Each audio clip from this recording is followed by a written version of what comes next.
in this very formal setting. Thank you all for being here, and thank you for people watching at home. Thank you so much for joining us tonight in the Alumni Reading Room. As we get settled, I want to give a special thanks to all the library staff, especially Jason and Fudo, and to the Department of Humanities and Media Studies here at Pratt for supporting this event.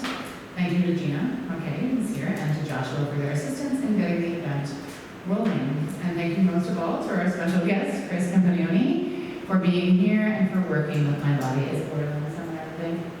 A bit more about Chris in just a minute.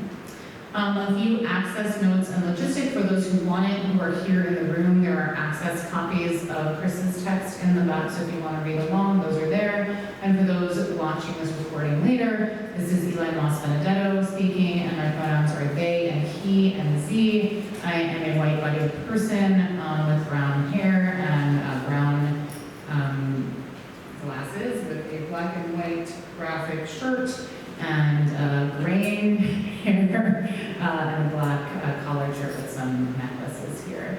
I am a professor of humanities and media studies at Pratt. I am an interdisciplinary artist, social practice largely, a designer by trade, an anthropologist, and an inter-spiritual minister and practice leader. And we are gathered here tonight in the library of the Pratt campus, which is on unceded Lenape territory. Speaking of territory and the ways our and other bodies occupy it, and the way that it too is a body, this event, which we've entitled Resistant Strains, is imagined itself as a troubling.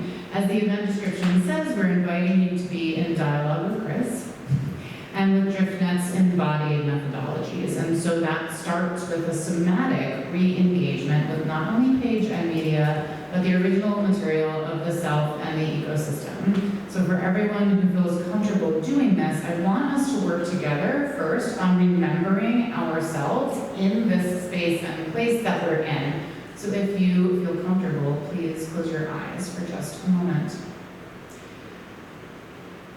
When we trouble the act of the text, the making of text and the making of meaning, and we do so through an embodied methodology, I'm asking you to remember what it means to be physical in this space and place today.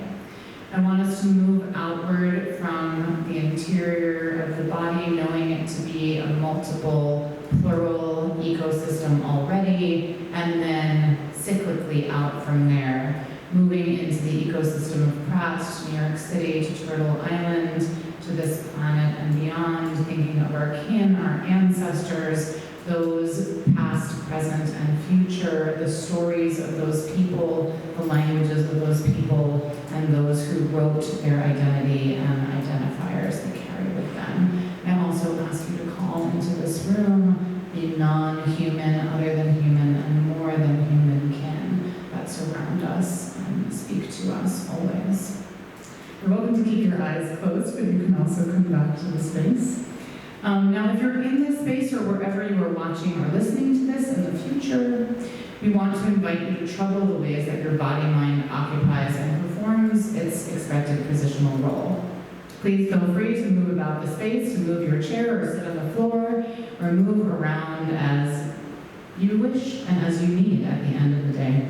You will find materials on the back table that we invite you to engage with over the course of the event. Chris and I will talk about them as the event proceeds. But whatever you wish to do on them, annotation, ekphrastic drawing, question scrawling, highlighted sections, get at the page. You will be invited in a bit to some more participatory elements, but I will let our guest explain. Meanwhile, let me better introduce our guest and bring us into the world and work that is DriftNet. Perhaps a good way to open a bio, you didn't even know it's coming. For this remarkable multimodal prolific thinker and maker, who I'm happy to call a longtime friend and collaborator, is to quote from Wayne Hussenbaum, speaking about Campanioni's collection, Windows 85. He describes the book as one that, quote, flows like thought itself, with a fleshy, lustful, floating, thinking procedure of stretching that seems to be his signature. Just motion itself, the throb and onwardness and erotics and poetics of the in Somehow, folks, these words describe not only Chris's poetry, but also his rich, poetic, highly original theoretical work, like DriftNet, which, as our event title suggests, is itself an embodiment of the practices he is calling into being. For the record, Chris grew up in what he calls a very 90s New Jersey, and is the son of exiles from Cuba and Poland, a writer, multimedia artist, and instructor at Pace University, where he is a writer in residence and elsewhere. His work on regimes of surveillance, queer migration, and the auto-archival practices of people moving across transnational spaces has been widely published, and his research and writing have received the Calder Prize, a Mellon Foundation Fellowship, the Pushcart Prize, the International Latino Book Award, and the Academy of American Poets College Prize. Recent books, some of which we have copies of here for sale and for looking at, engaging with, after the event, include the novel VHS from Clash Books in 2025, A and B and Also Nothing from Unbound Editions in 2023, the poetry collection Windows 85 from Ruth Books in 24, and finally, both North by Northwest from West Virginia University Press and DriftNet from Weber Press, both in 2025. We're going to take a breath and pick our jaws up off the floor because I am also undone by how prolific a thinker and writer this human being is, while somehow also simply being deeply kind, generous, a dedicated educator, parent, and always a game collaborator. Before I invite Chris to introduce himself and say a few words, I want to take you a bit into DriftNet and into why I was so eager to bring him into my class this semester, and how what we plan to do there be an open access invitation to the larger Pratt community and beyond.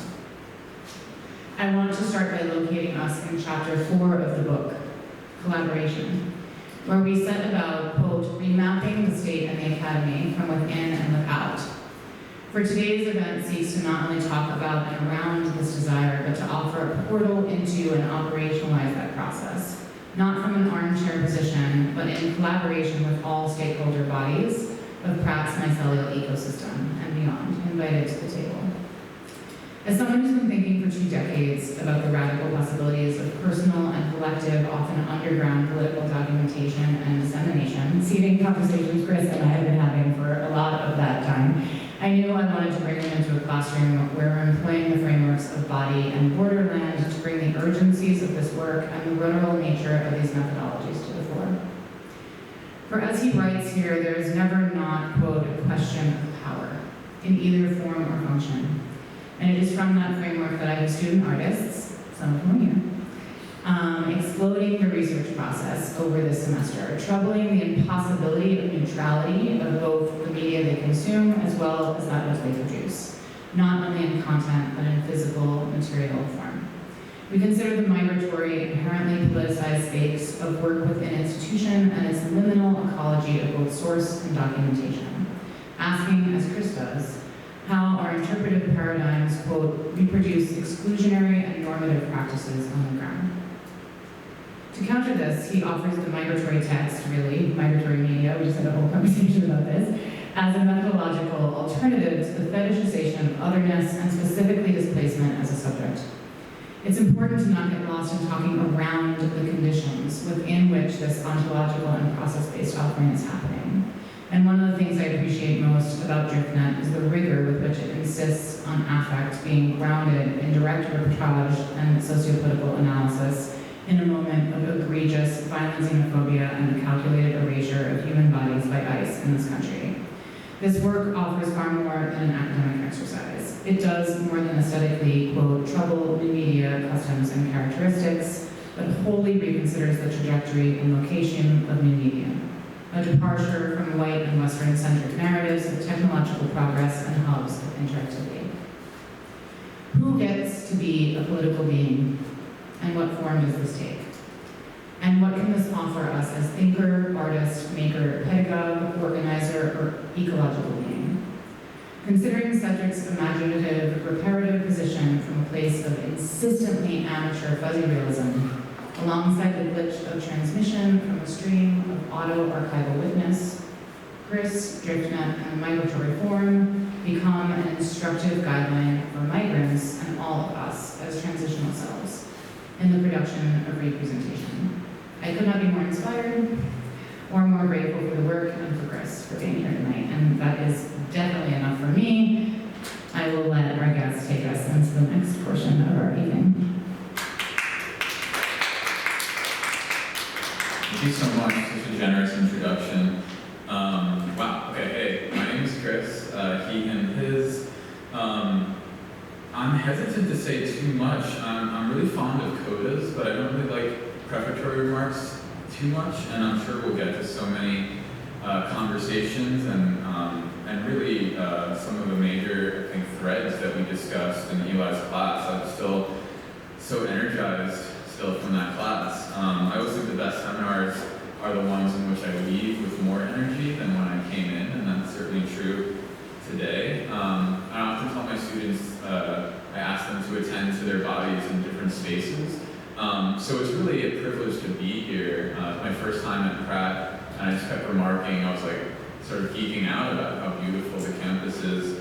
So thank you for inviting me. I guess maybe one of the last things I'll say is that one of the many keywords that came up in my class visit was intention, which I think is so important and so useful. But also I'm super interested in inadvertency. I was just telling the students about an hour ago that I think so much of my practice is grounded actually in mishearing, in mistranslation. And I think we'll see more of that teased out in this mini talk that I'm about to give. But thinking about who gets to be legible, who gets to be a political being, one of the things that I try to sort of reverse in DriftNet is Jacques Rancière's oft-cited sort of, not a formula, but a sort of framework in which he talks about the distribution of the sensible and the sort of possibilities of becoming a political being through aesthetic sort of modes. And I think that the reverse is also true, that in order to be a political being first, and unless and until a subject becomes sort of represented in art and as art, that they can actually sort of produce a political agency.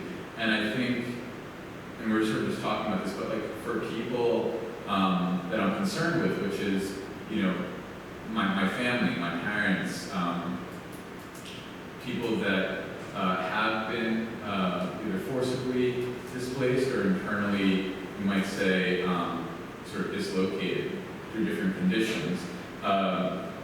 People that are both hyper-visible in our culture and at the same time completely sort of debased and objectified and ignored and negated.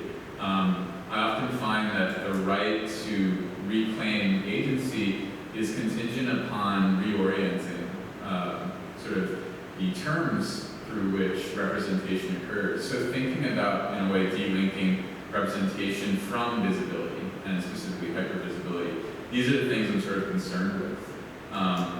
And so yeah, thinking about mistranslations, thinking about annotation, I would love for you, if you haven't already, to be invited to doodle and draw and annotate things that you hear or overhear or mishear, especially mishear today. And later on, I think between this and our Q&A, I'm going to conduct a sort of generative prompt that is something that is very much a part of DriftNet, but thinking about DriftNet as just a sort of network between these many different books and the ones that are still nascent and emergent.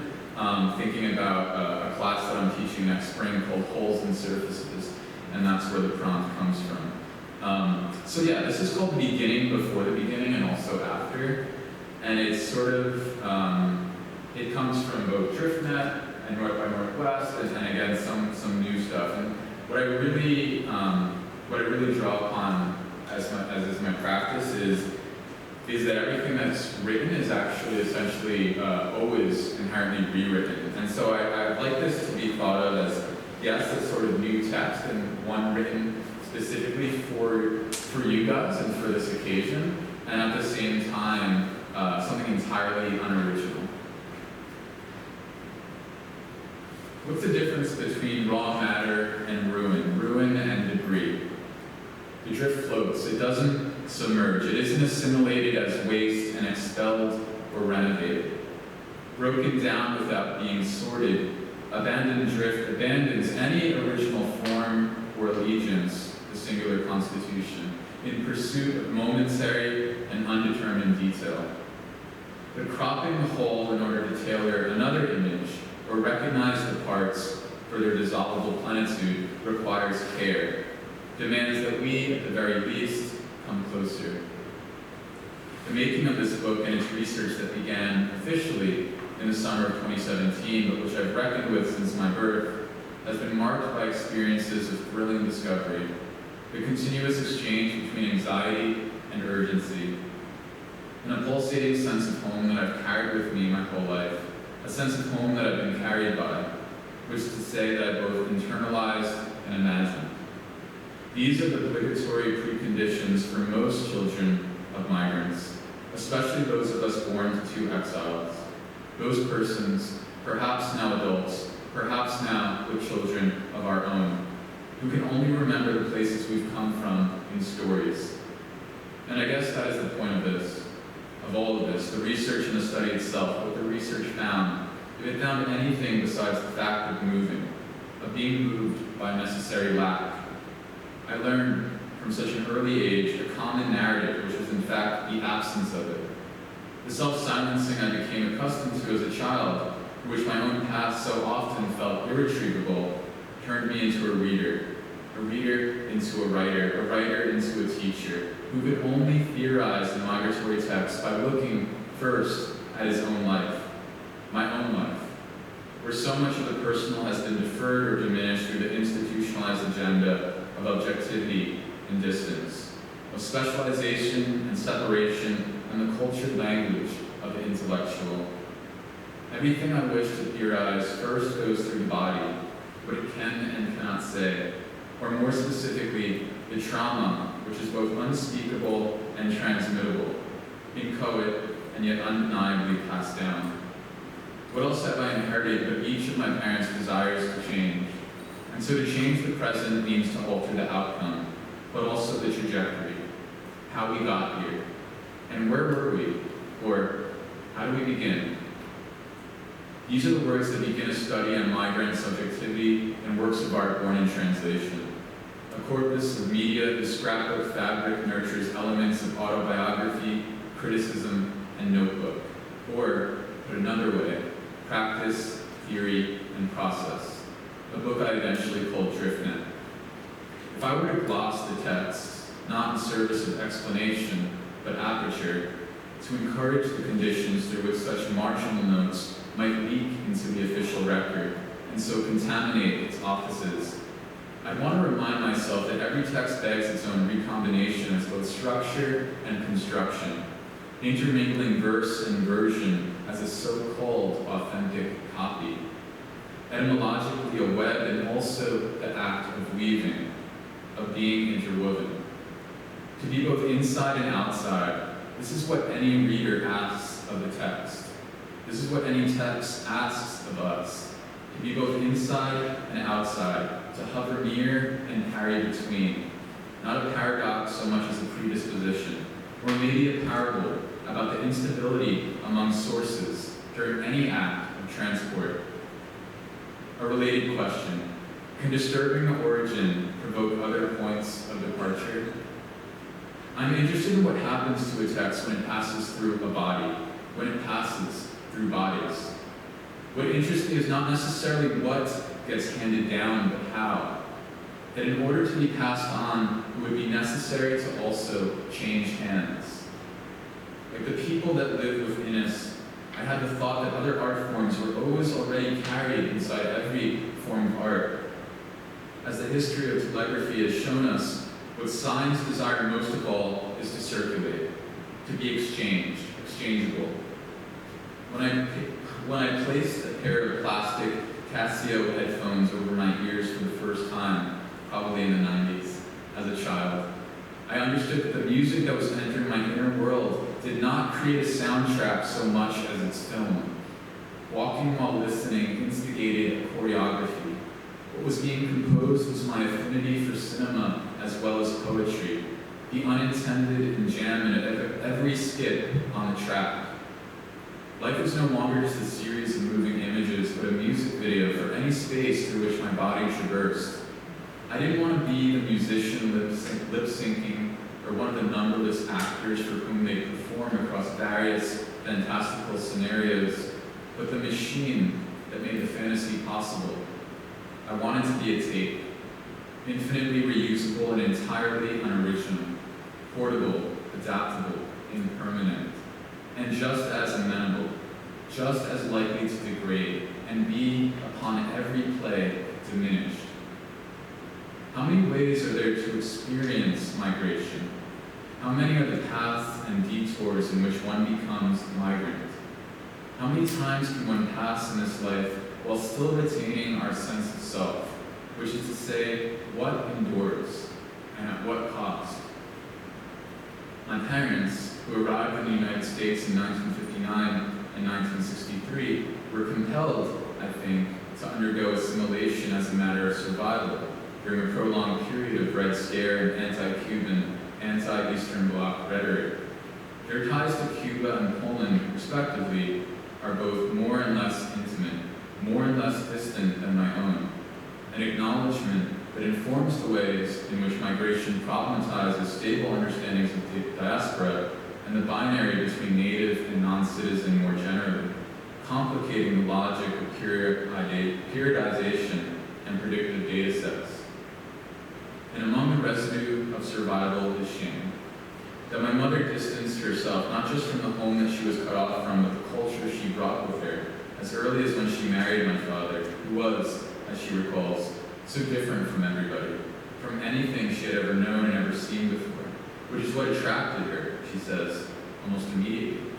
A second escape, to intensify and counter the first. That my father, like many other Cubans who left before the end of the Cuban Revolution, would refuse to ever return. Writing letters to Santiago and waiting by the phone instead, he heard stories from his cousins and aunts and uncles and friends of what home was like, what it was beginning to resemble. That if the image in his mind of Cuba was the one he took with him when he left, perhaps he'd rather let it remain there, within and without him. Was it shame, a shared shame that brought my parents together? And was that a product of that force, whose duress and threat asked us, despite ourselves, to forget ourselves? I often wonder if this is why I feel, why I've always felt, I think, the longing to return to the two places I had come from, in which I've never been. What never been is, I know, having endured for so long the casual massacre of the past, in my dad's nostalgia, my mom's pragmatism, a technicality derived from the notion of experience as primary and unmediated. Forgetting the experience common to all members of the diaspora, no matter their politics and allegiances, to be of the place without being in the place. Since the stories of where I come from could only arrive to me secondhand, I wanted to return from my parents, to return to them in my own stories, what they had long given up. My fantasy of a mode of production that can turn art back into life, and thus recreate what no longer or never did exist. Bodies without ends, parts without centers. Memory of the one who listens, who is listening. What is the difference between writing a story for another and writing a story in their place? Sometimes I have the fantasy that it will be exactly during that moment of exposure that mom or dad tells their story, which is to say, when they tell their story in order to be heard, in order to hear it repeated, that absence, the first condition of all representation, is returned as intimacy. And intimacy encounters an empathy that requires absolute contact, absolute abandonment, the activity of one story, skin, sensation, taking place.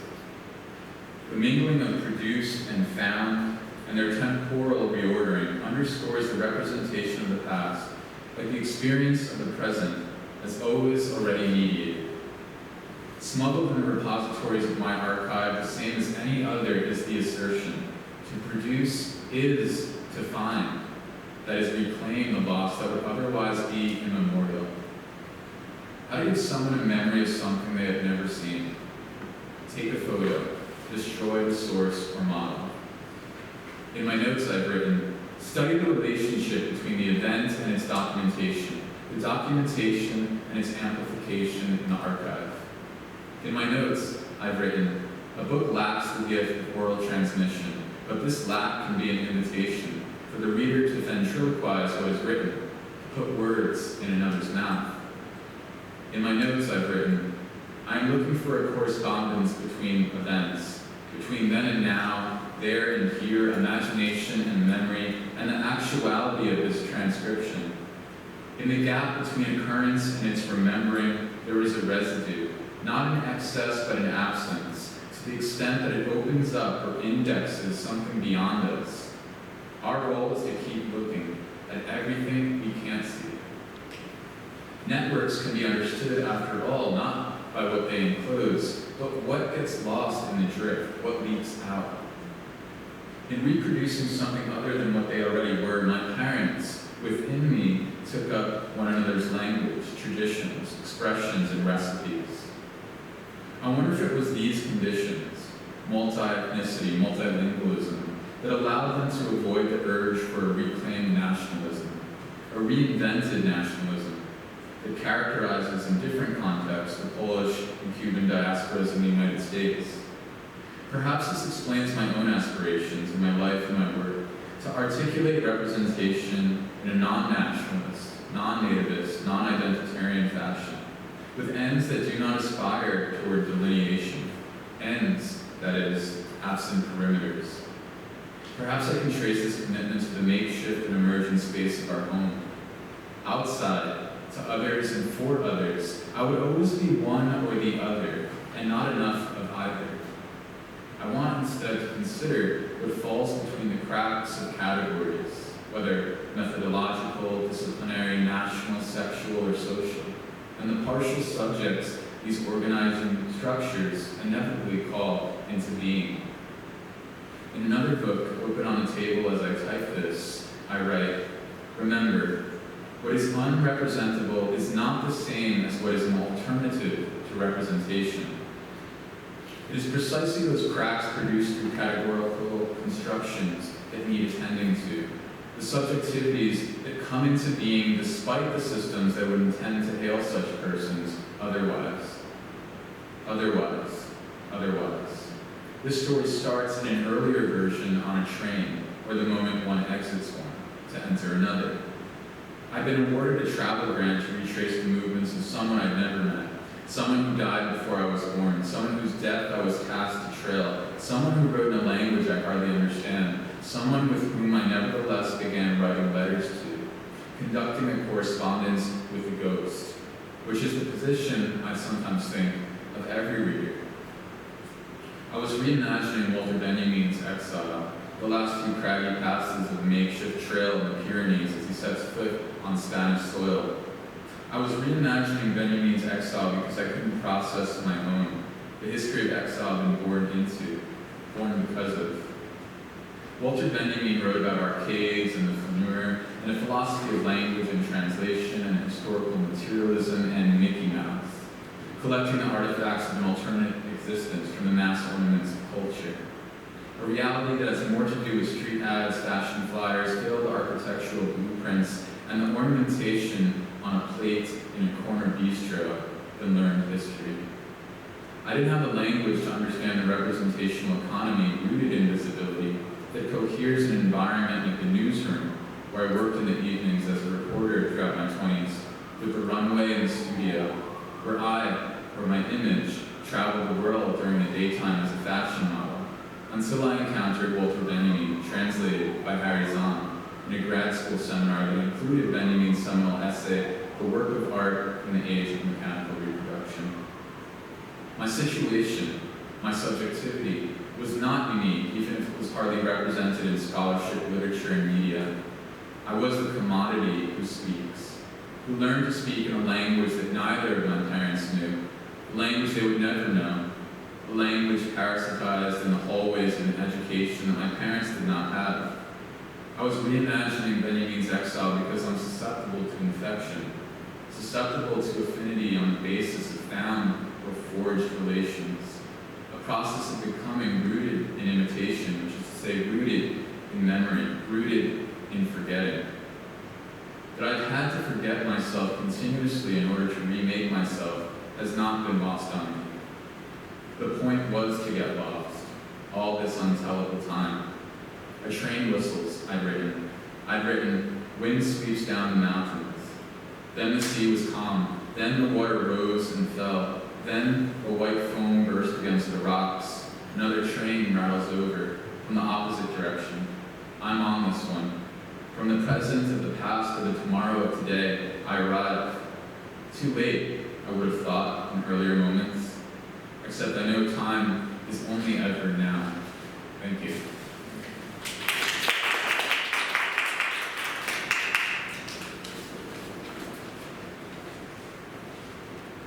All right. So, if you have not yet picked up the sheet that says holes and surfaces, subject-object relations, you can do that at your leisure. It's funny in a sort of meta self-referential way. This exercise, despite my claims that I don't like prefatory remarks, I prefaced it with a quote from the book North by Northwest, which I think is also sort of an interesting, is engaged in a sort of interesting conversation about how we do academic work and how what the difference is and why we call things so-called creative writing and versus and critical, intellectual, theoretical writing, academic writing. Because I liken these books to maybe versions of the other. This is obviously a scholarly monograph, and this was published as creative nonfiction, but I think of it as a sort of notebook. And in a way, it became my sort of field log. It became my field journal when I was making DriftNet. So I think of it as more than a B-side, but certainly it's almost like an annotation of DriftNet. And so in that book, I'm interested in disappearing spaces, spaces and histories for which there's no historical record. And so I want us to imagine maybe a time in the past where certain objects that maybe were not just familiar to us, but maybe dear and beloved to us, were available and that now are no longer with us. So in the first part, I just want us to work in the list form. I think the list form is so generative. I often tell my students to begin there because the list, as we know, works through proximity and also coincidence. I think it's an entirely inclusive form. If I showed you a page from my notes app from which all these books somehow originated in there, you would find a grocery list, you would find a list of movies that I really want to watch on Criterion before they expire. You would come across lines from a poem that I'm working on and things that I overheard in passing on the F train, right? There's no logic to the list, but the logic itself is working through affinity and proximity. So just by sort of collecting seemingly disparate things, events, experiences, observations, sensations, etc., a sort of aesthetics of reassembly starts to emerge, and you start to produce coincidences. I think there's some alchemical transaction that is happening when we work with this. So I think it's really inviting.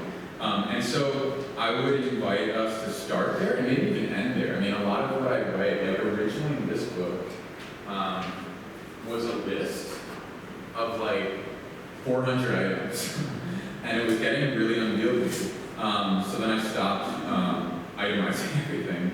But thinking about the list as almost like a self-producing form, I think is also interesting. So you might find that you too, when you look back at your list, you've sort of had this uncanny experience in which like, oh, the zigzags of consciousness that usually are not recorded right, in the finished product are now visible to you.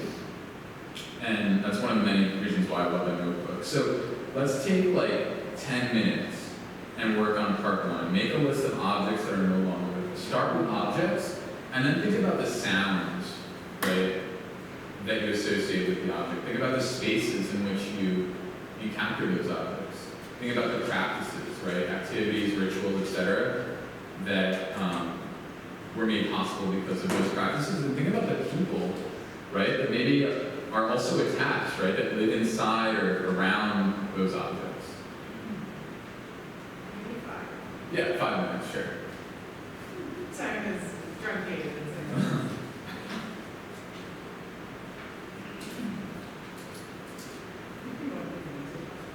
Oh, sure.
was interested in everyone's lists, and they're always so different, especially generation. Okay, so what objects immediately spring to mind? We'll start with objects. The things that we think about that are not necessarily maybe outmoded and outdated, antiquated, but maybe aren't necessarily in our lives anymore. Yeah. Actually, the wall, I don't know what they would call it, wall, house walls. Oh, yeah. Well, yeah, And mine. That's what's called. I also love when something moves out of even legibility in terms of like being unnameable, right? Cool, yeah, landlines for sure.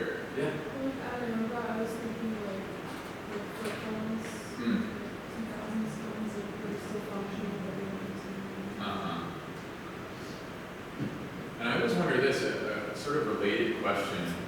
I'm also often writing about what happens to a thing, right? Not necessarily an object, but could be an object when it outlives its function, right? Like it's what was it intended for. Because I've always wanted to like ascribe some sort of like mystical power to useless things. Like what happens when a thing outgrows its usefulness. So yeah, flip phones, sure, they're functional, but are they necessarily useful? And like what has happened to them? What's their identity now? Are they no longer an object, but like a talisman? Right? Like, cool. What else? What other objects sprung to mind? Yeah. I chose a Walkman because you Yeah. actually mentioned it. Yeah. And I think it made me think of, it's kind of hard to think of things because I'm thinking of this idea of thing, and it feels present in your work too that they continue on in some way. So Yeah. it's like, of course, you're thinking of a Walkman and there's like iPod and all those things. But I was thinking, Yeah, what's fascinating about seemingly outmoded, media, right? Things that have sort of moved from being old to obsolete is that still there's aspects of them, and you might say ingredients of them, right, that are present in like what we call new and emerging media, right? So this whole trajectory of old and new is kind of problematic, and also something that I wanted to think about specifically in relation to like how we consider like certain characteristics, certain features of like, our culture today, not just in terms of authorship and creative expression, but identity that we ascribe, right? We like kind of associate with new media or digital media or even the internet, but that have like existed like well before the internet, right? Well before digital media has ever existed. And so thinking about troubling, not just decentering sort of like Western frameworks of media studies, but also sort of troubling the trajectory by which we come to understand media infrastructure. So yeah, Walkman's great. Yeah. I was told like about money, about like pennies. I know that some people, like I still have pennies in my wallet, but I think the way that's valuable than it used to be. Sure, in a lot of places, right, they don't accept physical currency anymore, right? And this is not necessarily even that recent. But I remember the first time I went to, for instance, like Copenhagen, like they're just like just credit card only. And so thinking about physical currency, and in general, I think the physicality of things. I often talk to my students about why they associate a sort of, I would say, both co-opted and sort of commodified form of authenticity to like physical things, like maybe like a flip phone. And I remember flip phones, you had to like press the number 7 like 9 times, right, to like write a letter, like a single letter, not a correspondence. It would take a lot of time and it would take a lot of effort, right, like the physical action, right? And thinking about why we associate those things with a sort of assumed authenticity, right? I often think about how everything today is dematerialized, right? So like, I think we're all a culture of hoarders, even if we don't necessarily identify as a hoarder, because like we store so much on our phones, right? But if we didn't store them on our phones, right, if they were physical things, like we wouldn't have any room to store them in, right? But thinking about how, like, I know for me, I wrote about, among other things, I wrote about how I used to collect, like, movie tickets and museum exhibit tickets and, like, artifacts of experience and artifacts of occasion, right? Because there was a specific moment in time, right, that, like, I saw this movie at this theater on this date. And so thinking about how, like, there's not too much to collect anymore because everything is a QR code, I think is also really interesting, right?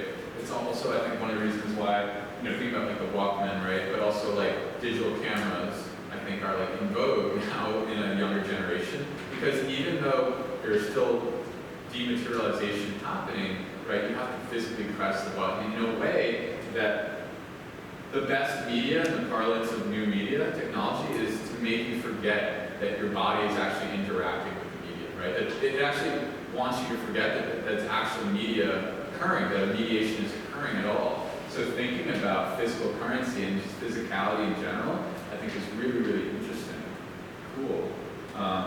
Yeah, what else did we come up with? Yeah. So one about, and it's not really disappearing, but more than, I guess like buttons on cars. Buttons, oh yeah. Like how all new cars are just touch screens. So again, I think this like pleasurable action of pressing things, right? It seems sort of infantile. I have a toddler at home, but I think it's true, right? I'm very pleasurable about that. It's funny that you mentioned that. My next poetry book, which will be out next September, sort of a companion to Windows 85, is called Rolling Windows. So I really miss rolling windows. They just don't make them anymore. Good. Did you ever hear that? Yeah, I was kind of going darker. Yeah. Twin Towers and Nagasaki and Sure. the rest of. I was also thinking about the relationship between what's really lost and what has ruins. In other words, what continues on, or what you can have, like flip phones or whatever, you can't have them in museums, but they're obviously Yeah. they're not entirely lost. And then I was also thinking about languages and civilizations that have been lost, that kind of thing, where things no longer exist at all. Yes. And I think that's an important distinction. I think ruins is sort of fascinating because a ruin offers you a vision of the past, but also a sort of alternative vision of what it could have been in the future, right? And so thinking about, like, yeah, even the Twin Towers, I teach in downtown Manhattan at space, and I'm often thinking about, right, that space, like, there's spaces where history lingers, right? Like, one of the things that I remember writing about was the first time I was in Berlin, actually, to visit and to work with refugees and asylum directors at the Schulenbergtal Berlin, which is the largest LGBTI refugee center in the world. And it was my first time in Berlin, and so I was sort of struck by these stumbling stones, right? In which, pedestrians were forced to, like, literally encounter history physically, very physically, right? And so thinking about these spaces where history lingers, another sort of related activity I do with my students around space is to imagine a space when no one's there, right? So even imagine, like, your dorms when they've left, like, what happens in that space, right, without a human element, right? And so thinking about ruins, I think, is really, really useful. And I think, this distinction that you sort of suggest, right, between something that is gone versus something that is missing, right? And it's waiting to be reactivated, it's waiting to be found again. I think this is something that I'm really interested in, and I sort of gestured to it in the, like, sort of brief talk that I gave in relation to, like, a sort of the difference between finding, right, and producing, right? I think there's a slippage there that's really productive. And again, it sort of responds to this larger question of how do we, represent a history for which there's no actual historical record, right? We sort of have to move beyond the official and the sort of institutional repository of that thing. Good. Anyone else? Objects? I think flip phones have also come back and are sort of, like, attractive to people. Good. There's one. Oh, yeah. Just like back to money, I was also thinking of the $2 bill. Dude. And the reason why I wanted to mention that, even though I already mentioned money, was because now it's considered rare and some people actually do want to find, but it's not used in the same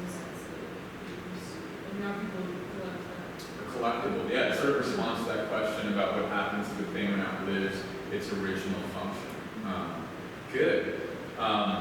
So did anyone move on to sound spaces practices? Just out of curiosity. I know I often end up writing about even the experience of like renting things. Like I used to go, and as you can see, I love video cassettes. I used to go to like, actually in New Jersey, we didn't even have Blockbuster Video, at least where I live. So they had some really like knockoff one called Super Video. And I used to, it was like my favorite experience was going there with my mom and being allowed to, right, being invited to rent something. And so even the experience of renting, I think, I feel like it's no longer with us in the same way, right? We stream things, right? In a way, you might say that it could be subversive to ownership because we don't actually own the thing, right? We're just like sort of temporarily licensing it with our subscription.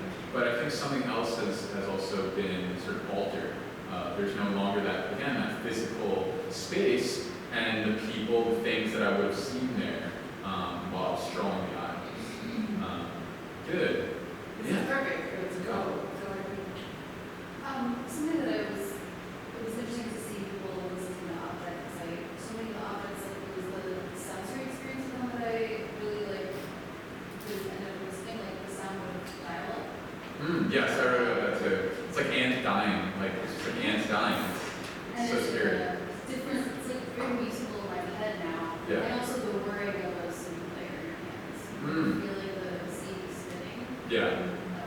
I often think of the blowing act of like I had a Nintendo and you always had blow and then you would pop it in and just like the forcefulness by which that had to happen. I also wrote about the sound of automatic tape rewinders, right? Like there was something also pleasurable in that, right? Like just putting it down and hearing the sort of media actually being sort of acted upon. So thinking about what's been obscured, right, is again not just the object and the sound, but the processes, right, underlying, like literally inside the machines, right, that we work with. So I think that's also really important. Did you want to check? Yeah. I was just going to say, it's interesting that everybody's talking about the sounds of the object itself, but I'm also thinking about like the experiences of the object. So like my second object was the movie. And was what? Very embodied. Yeah, like I'm thinking of like the game sounds as well, but like also like the sounds of, because I associated it with family and friends, and I just hear like laughing, laughter, I don't know, like the clicking of the remote and stuff like that. So yeah, like I go back to like experiences for certain. Yeah, and like the communities that are fostered only because of, right, those objects, yeah. You have something else? Yeah, actually, in relation to that, I was going to say, I was thinking back to what you said about kind of this dematerialized society and the way that even sharing is impacted. So to me, like when I think of a Walkman too, I think of popping the CD out and then like asking it to a friend or even the, I had like a, I don't know, I feel like these are not like anymore because I could like a booklet where you can like put 20 CDs and you kind of pass it to a friend and like share your library. Yeah. Where now, even though I love like the flexibility of something like an iPod or iPhone, it's like the physicality of sharing is different. And so that's like literally hand to hand, right? Like I think that passing around, right, is something that that we really don't have anymore. Yeah. And I often think too, like I didn't respond to it this time, but I write a lot about in the first chapter of Drift, and I write a lot about in general about family photo albums, because I think for me that was a time where we would gather around and it was a collective experience. It was sharing. Now our photo albums, and I'm sort of guilty of this too. Like we had my son just turned 2, right? So now that's on Instagram. Like so it's a totally different kind of sharing, right? It's a totally like non-intimate form of sharing. And so thinking too about the space of like the private today, like where do we go to find spaces of privacy? Are there still spaces where we can be private? Like I think one of the things that I thought about with the Walkman, and I've sort of maybe gestured to it, is that you were able to, for the first time ever, be in control. There was an agency, right, over your soundscape, right? And so in that moment, I think for the first time, you could choose the accompaniment, you could say, that sort of, in a way, creates the conditions for you to think and feel. And I think a lot of people were threatened. It's funny, I was just teaching about the history of the cassette tape. I don't know if a lot of people, I did not know this, so I was too young. But there's a huge stigma around cassette tapes. People were like talking about it in a way that were like, oh, like these people are like antisocial, like they look down on people who had like who were walking around with headphones. And now I just think that's so funny today, right? Like no one would ever bat an eye, of course, right? No one does. And so thinking about too the certain behaviors that are normalized, right, through emerging media, this is something that I've always been interested in as well. Good. What I was going to do a second ago was saying that we were going to move from your written responses into what's sort of naturally happening for part 2 here, which is to start our sort of Q&A and have you respond to us just in conversation. So we're going to sit, we're going to start taking some more formal questions. Well, we want to talk to you about your relationship to place and how sort of this relationship to object, to language, to sort of the traces and the ways that we record those are part of this relationship to place and identity and the ways that we tell our own stories, right? So this is kind of a conversation that we keep having, and I think we can already tell in the conversation that has been just emerging that place is already part of this, right? We can't really talk about the object without kind of having that trace already resonant, right? We're already kind of immediately thinking about the place that you were when you had on the allotment, right? This is already, there's already so much lineage there. Yeah. Do you want to ask me that second question? Yeah. So, you know, with that idea about place, like thinking about, you know, also possibilities of, again, this sort of, and rimming the sort of distinctions between being gone and being merely missing. Like thinking about, is it possible to miss a place you've never been? I sort of, you know, gestured toward it in my talk, but thinking about like, and I sort of was talking about it in your class, but like, I think I became a writer because I wasn't ever comfortable, I wasn't ever fluent in any of the languages that was being spoken in my home. So it naturally made me go fascinated about language more generally, but also thinking about how I never felt certain. And that indeterminacy, I think, actually, almost paradoxically, really grounded me when I was a child, and sort of drove me to imagine things that I could not necessarily experience firsthand, right? So I'm always really thinking about secondhand experiences. And so thinking about, like, again, for me, this was the first time I was in this space, but I always ask my students, and I always ask myself, to think about how my sense of self has changed, even in small ways when I enter, it doesn't necessarily have to be a new space, but just different spaces, and thinking about, like, attending to those sort of, those details. So yeah, I just wanted us to think about that, and maybe we can respond. We don't necessarily have to write things down, although you can. But just think about everyone coming into this space, which is always, I think, one of many beautiful things about like a seminar or symposium. Like we're all coming into this space from vastly different places, right? With our own like lived experiences, but also like literally like maybe some of you live nearby and like walked here, right? Some of you took a specific train. Like I'm also really interested into how we got to this space together, right? So also think about like how you arrived here today, right? And where you're going to go after this occasion, after this event, after we say, you know, goodbye.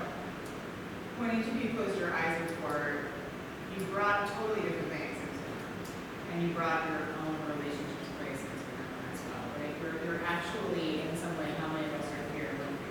There are as many places as there are people in here. Are we even in the same place?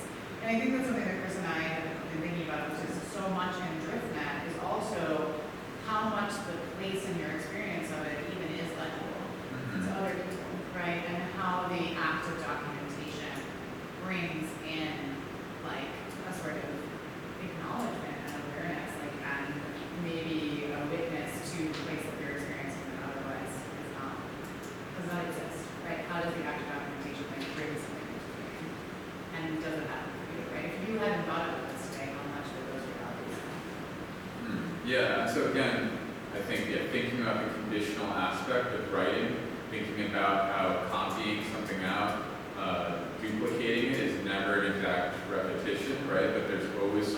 one of the anecdotes that I forgot to share in your classroom, and this is a true story, although it wouldn't matter if I made it up, right? Is that in the first day, my first day ever as a PhD student, again, first generation US American, but also first generation college student, I did not know what to do, right?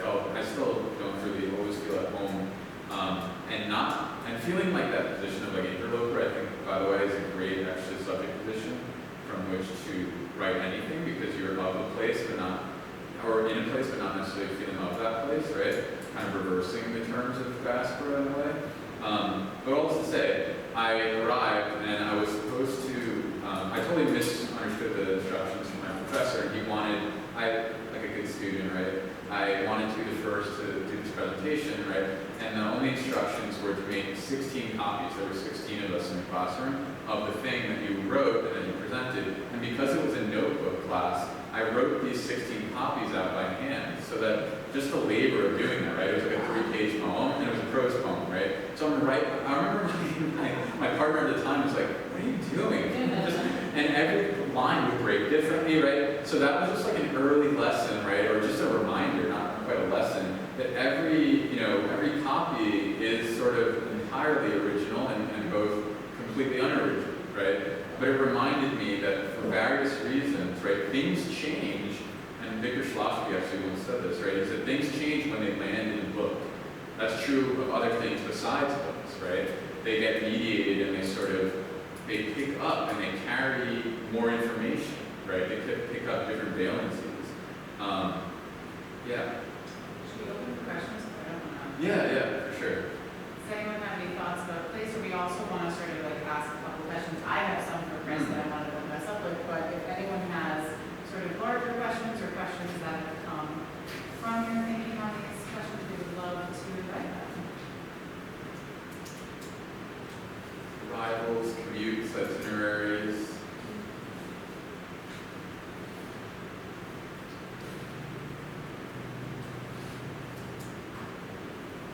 Your annotations might also be questions. My first thing in my list of objects was our objects ever gone. Oh, yeah. What is no longer a list? Does that even make sense? What questions are you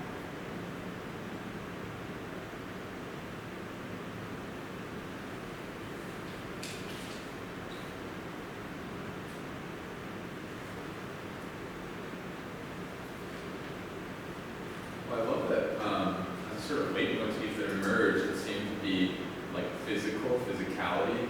And I love that one of your students, whose name I don't remember, but he's also Cuban,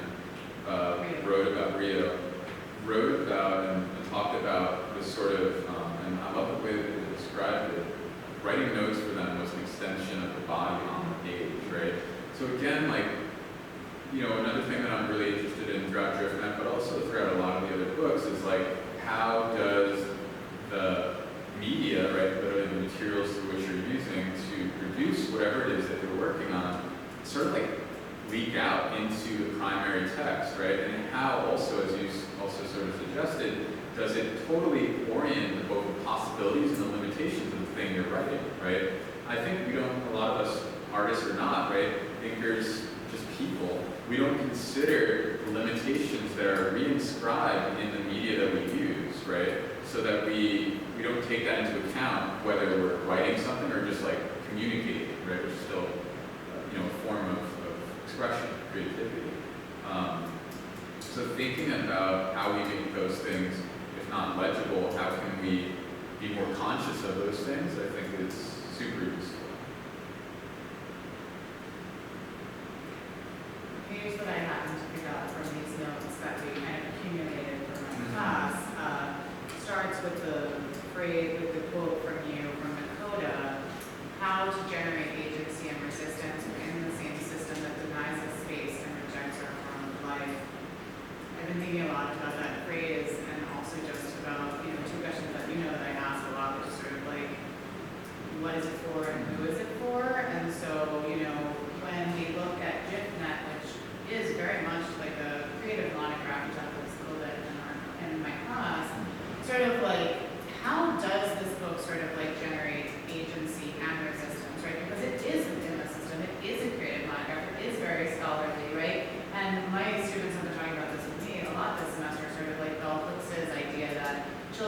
theorists, and it is a very human thing to be there. You have to create theory and be theoretical, like these ideas and these kind of models of how am I working through life is just a thing that humans do, right? And then when we modulate it and put it in that kind of form, right, without maybe the annotation, like, so we've been trying to explode it back out, because that's very closed for a lot of people, Yeah. right? You open that, it looks very dense, and Yeah. so, you know, my students have been thinking about the materiality of the thing, Yeah. and we've been exploding Chris's book and doing these sort of like annotated processes. Chris and I sort of made this object out of it, you know, and so, but that created entry, right? So when we make a book like this, which is so sort of methodologically inviting, but the book maybe isn't, or the language maybe isn't, right? How do we think about who it's for and what it's for and the things that I know you want to be doing and the subjects that I know you're writing about for whom that would probably not be a part, right? Like, Yeah. that would maybe not be a space of invitation. Yeah, that was so important to me. I think, and that was true too when I entered grad school. Like, I didn't want to engage in a project that I didn't have a personal investment in, a personal stake. And I wanted to. I mean, yeah, I think it's funny. I kind of like regret making it so big because it is sort of intimidating, the size of it. But I think the language inside, and like you said, the methodology. Like, my intention, going back to that sort of keyword, was to produce a sort of literary art theory that then I could test outside of literature and art, and thus the institution, right? Like, that was like sort of the trajectory of the theory itself. Like, could I think of characteristics of a text that was produced in migration, that was born in translation, and what would these characteristics be? So then I thought of, you know, abstraction, and the archive, and polyphony, and collaboration, and then using those characteristics, I wanted to read actual, right, physical, on the ground migration advocacies, and sort of think about how we could look at a literary theory only by actually reading it through lived experience, right? And I think, you know, that movement, I think, for me, is inviting, hopefully, not just to scholars of migration and scholars of media studies, maybe especially so, but I think it's hopefully encouraging as a sort of possible guidebook, right, a possible framework for scholarship more generally, you know? Thinking about how, in a way, we might, in a sense, like, re-situate theory in terms of the body, but also the public, like, who is it, like you said, who is this for? And thinking about how, in a way, I knew that this study would not be successful if by the end, right, when I was visiting camps in Denmark, visiting camps in Germany and Italy, I could not sort of interpret what they were doing on the ground in terms of migration, activism, and advocacy, and alternative housing, and community engagement, one and the same. For me, I couldn't differentiate, because I couldn't differentiate in my life. I mean, for me, I had to always theorize it through the body, in the sense that I sort of gestured to that in the presentation. So I think of it as, and we used the word infrastructure in your class earlier,